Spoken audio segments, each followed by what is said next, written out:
Bonjour à tous. Nous avons vu hier qu'il est important de se poser la question de savoir en quel évangile avons-nous cru? En quelle bonne nouvelle mettons-nous notre confiance?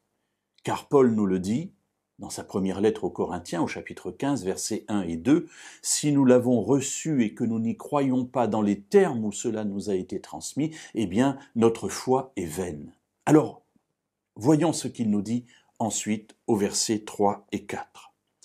Je vous ai transmis avant tout ce que j'avais aussi reçu. Christ est mort pour nos péchés, selon les Écritures. Il a été enseveli, il est ressuscité le troisième jour, selon les Écritures. Voilà les termes de l'Évangile. Christ, c'est-à-dire Jésus, c'est-à-dire le Messie d'Israël. Le Messie est mort pour nos péchés. Voilà la bonne nouvelle. Alors que nous sommes dans notre péché, en train de mariner, en train de nous morfondre, nous entendons tout d'un coup une nouvelle venant de Dieu disant « Mais ne restez pas dans votre péché parce que le Messie est mort pour que vous soyez libérés de votre péché. » Mes amis, c'est un poids extraordinaire qui est enlevé de nos épaules et c'est une bonne nouvelle et c'est pour ça que nous pouvons être joyeux d'avoir reçu cette nouvelle. Alors il est mort pour nos péchés, dit-il, selon les Écritures. C'est-à-dire que toute la Bible va témoigner de la venue, de la vie, de la mort de Jésus. Alors toute la Bible, ce n'est pas le Nouveau Testament, ce qu'on appelle généralement le Nouveau Testament, il n'est pas encore écrit.